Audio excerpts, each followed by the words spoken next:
پەرلەمانی کوردستان لە ساڵی 1992 دامەزراوە و وەکو دامەزراوەیەکی یاسایی لەو کاتەوە تا ساڵی 2022 بەپێی راپۆرتێکی پێی 406 یاسای دەرکردووە.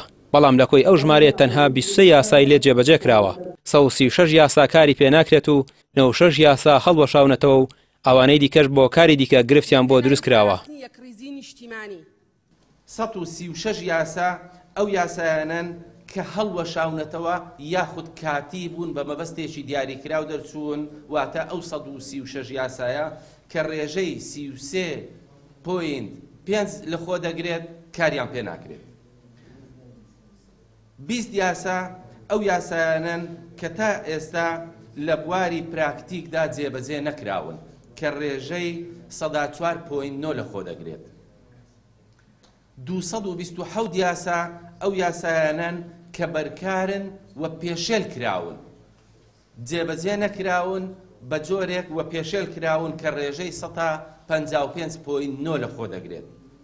و ئەو یاسایانەش کە جێبەجێ کراون وەکو خۆیان لە کۆی 406 یاسادا تەنها 23 یاسا وەکو خۆیان جێبەجێ کراون کە ڕێژەی 105.6 دەکات.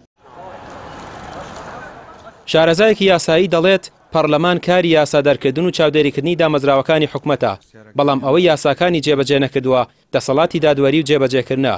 ئەو دامەزراوانە بەرپرس بوون لە جێبەجێکردنی یاساکان.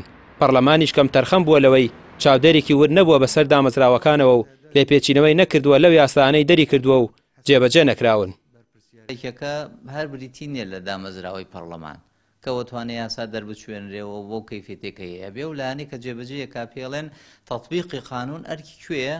ئەرکی دادگاکانە وەکو دەسەڵات و تەنفیزی قانون ئەرکی دەسەڵاتی جێبەجێکردنە. باوەڕم وایە هاوکێشەکە بە هەر سێکیان تەواوە بێ. ئەگەر ڕاستێکی تریش بڵێ مەوژەوەیە ژمارە زۆر گرنگ نییە لێرەدا کە تۆ بتەوێت ژمارەکان زیادکەی، واتە دەرچواندنی یاسا بە پێی پێویستی بێ، بەتایبەت تۆ کە هەرێمێکی لە چوارچێوەی وڵاتێکی فیدراڵ وڵاتە فیدراڵەکە پەرلەمانی هەیە، ئەویش یاسا دەرەکا.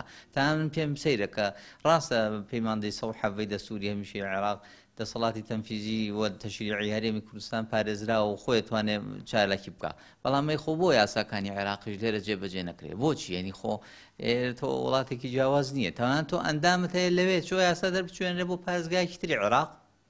خەڵکیان هەیە، خەڵکیان پێویست نییە. کەواتە باوەڕم وا بوو لەو ڕۆ پێویست بۆ ئەو بە ئینفازکردنی پێ دەڵێن، ها جێبەجێکردنی یاساکان.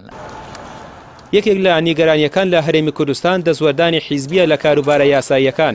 زۆرێک لەو یاسانەی هەن بەپێی هەلومەرج و بەرژەوەندی حیزبیەکان لە کات و شوێنی جیاواز گۆڕانکاریان بەسەردا هاتووە و ئەو یاسانەی لەگەڵ بەرژەوەندی خۆیان یەکی گرت بێتەوە تەنها ئەوانەیان جێبەجێ کردووە. دواخەم بۆ کاتێکی تر تا بەرنامەیەکی تری ئێمە پێمان وایە ئەمە تەعەسسوفە کێ لەگەڵەوەیە کۆبوونەوەکە. ڕامیار عوسمان، کەناڵی پێام، سلێمانی.